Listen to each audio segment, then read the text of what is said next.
Good morning girls. कक्षा 10वीं में आप सभी का स्वागत है।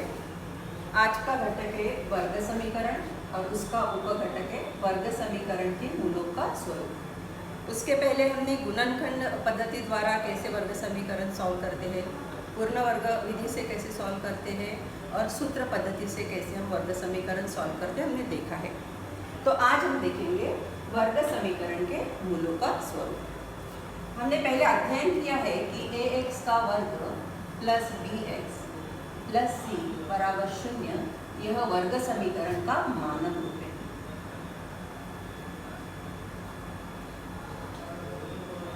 ax का वर्ग प्लस bx प्लस c बराबर 0 यह वर्ग समीकरण का मानक रूप का मतलब होता है स्टैंडर्ड फॉर्म में क्वाड्रेटिक इक्वेशन का।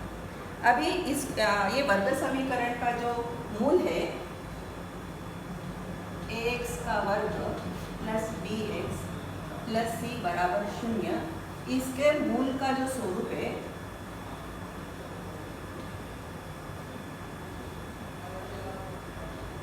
ये b स्क्वायर माइनस 4ac बराबर 0 इस पर निर्भर होता है। ये जो वर्ग ax का वर्ग प्लस bx प्लस c बराबर 0 इसका जो मूल है b स्क्वायर माइनस 4ac पर निर्भर होता है।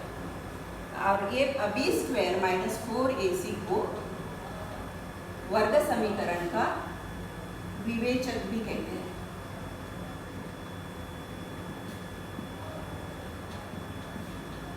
क्वेश्चन आता है बोर्ड में कि दिए गए वर्ग समीकरण का विवेचक ज्ञात करो। ये क्या 2 मार्क के लिए क्वेश्चन भी आता है हमेशा, और इसे डेल्टा अक्षर से दर्शाया जाता है, डेल्टा बोलते से, और ये है एक ग्रीक वर्ड।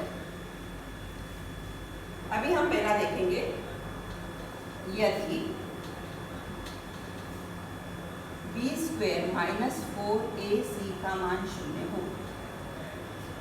हमने अगर ये वैल्यूज डाले वर्ग समीकरण की a b c और इसमें कैलकुलेट किए, ये विवेचक में अगर कैलकुलेट किए और इसका मान 0 आया तो वह ये जो वर्ग समीकरण के जो मूल है वह वास्तविक और समान होते हैं।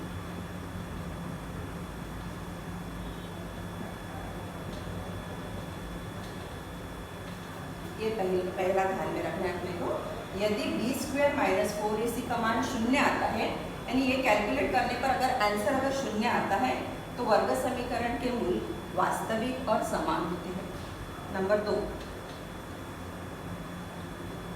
यदि b स्क्वायर माइनस 4ac ये बड़ा है 0 से, इज ग्रेटर दैन 0, देन वर्ग समीकरण की जो मूल है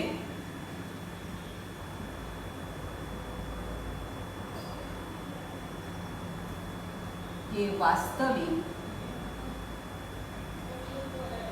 और असमान होते हैं।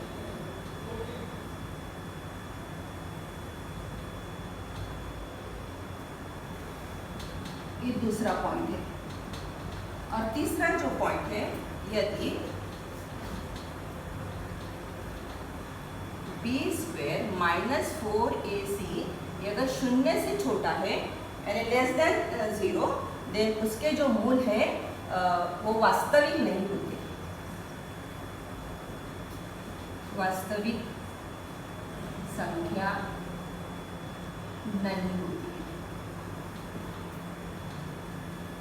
मैं एक बार फिर दोहराऊंगी, यदि b स्क्वायर माइनस 4ac का मान 0 हो तो मूल कैसे रहेंगे, ये वास्तविक और समान। अगर ग्रेटर देन 0 हो तो क्या रहेंगे, वास्तविक, रियल एंड अनइक्वल। और यदि b square minus 4ac less than 0 यानी 0 से कम है इसका मान, तो वह उसके मूल जो है वास्तविक संख्या नहीं होगी।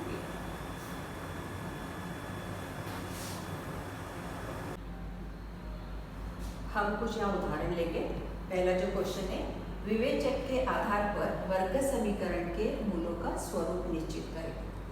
यहाँ पहला उदाहरण लिया हमने, 2x square minus 5x plus 7 बराबर 0। तो इसका हम हल लिखेंगे अभी। क्वेश्चन लिख रही हूँ मैं 2x² माइनस 5x प्लस 7 बराबर 0। अभी ये समीकरण को जो मानक रूप है वर्ग समीकरण का उसके साथ हम तुलना करेंगे। प्लस c बराबर 0 इसके साथ तुलना करने पर तो यहाँ a का जो मान हो गया वो 2 हो गया, b का मान हो गया -5 और c का मान हो गया 7। अभी इसको b² माइनस 4ac इसमें अपने को वैल्यूज डालनी है। तो b² का मतलब होता है -5² माइनस 4, a का मान है यहाँ 2 और c का मान है 7। तो यहाँ आएगा -5 का जो स्क्वायर होता है 25 और ये माइनस यहाँ आया है और 4 2 सा 8 और 8 7 सा 56 और यहाँ अपने को 56 में से 25 माइनस करने हैं और ग्रेटर नंबर की sign it will become -31 means the value of delta is -31 and therefore this is b² minus 4ac is less than 0। Minus means it is less than 0। तो इसलिए इस वर्ग समीकरण का जो मूल है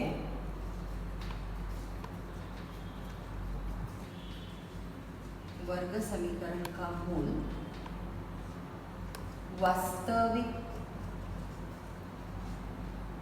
संख्या नहीं है। क्यों नहीं है? क्योंकि ये जो वैल्यू है डेल्टा की वो है -31। -31 मीन्स लेस देन 0। जब लेस देन 0 होगा तो वह वर्ग समीकरण के मूल वास्तविक संख्या नहीं है। अभी और एक दूसरा उदाहरण लेंगे। वर्गमूल में 3x² प्लस 2 वर्गमूल में 3x प्लस वर्गमूल में 3 बराबर 0। इसका भी हम हल करेंगे। वर्गमूल में 3x² प्लस 2 वर्गमूल में 3x प्लस वर्गमूल में 3 बराबर 0। अभी इसको जो मानक रूप है इसका ax का वर्ग प्लस bx प्लस c बराबर 0 इसके साथ तुलना करेंगे।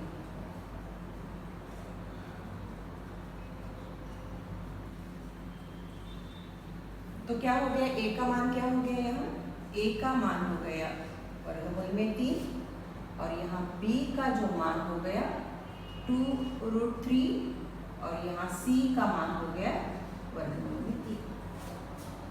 अब ये तीनों a b c का जो मान अपने पास है उसको ये जो b² माइनस 4ac में यहाँ रखेंगे। तो क्या मिलेगा? यहाँ b का स्क्वायर का मतलब होता है 2√3 का स्क्वायर माइनस ये माइनस की साइन 4, a का मान है यहाँ √3 और c का मान है यहाँ √3। तो यहाँ 2 का स्क्वायर होता है 4 और √3 का स्क्वायर होता है 3 यानी 4 × 3 माइनस ये 4 और √3 गुना √3 होता है 3। तो 4 3 = 12 और ये 4 3 = 12। आंसर आया 0 यानी डेल्टा का मान यहाँ कितना आया है? 0। तो 0 होगा तब, इसलिए वर्ग समीकरण के मूल वास्तविक और समान है।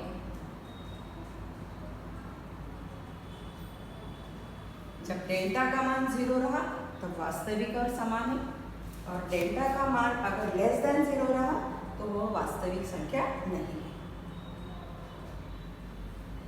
और हम दूसरा उदाहरण यहाँ स्टार्ट कर रहे हैं। पहले ये जो दिया है क्वेश्चन जो है एज इट इज लिखेंगे x² + 2x - 9 बराबर 0। सेकेंड स्टेप जो है उसको ये जो ax का वर्ग bx + c बराबर 0 ये मानक रूप के साथ क्या करेंगे? इसकी तुलना करेंगे। तुलना करने पर हमें a का मान क्या हो सकता है? a का मान यहाँ b का मान और यहाँ c का मान। इस प्रकार भी पूछा जा सकता है।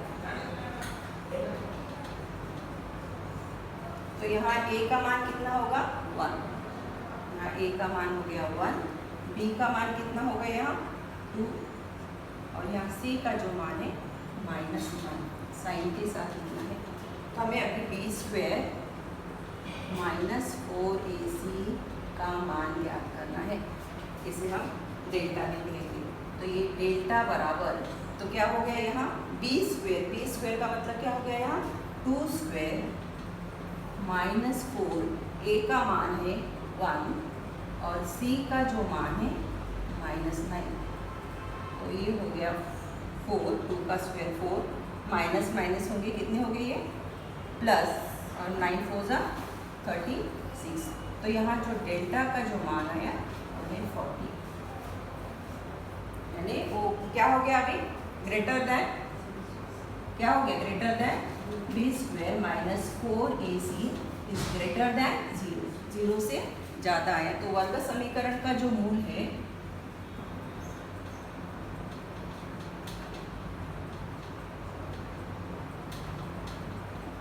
ये वास्तविक और असमान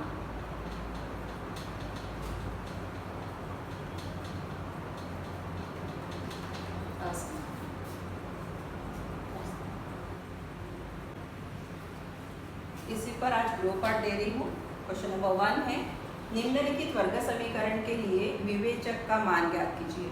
ये दो वर्ग समीकरण दिए हैं और तुमको विवेचक का मान मतलब b स्क्वायर -4ac बराबर 0 इसका मान ज्ञात करना है।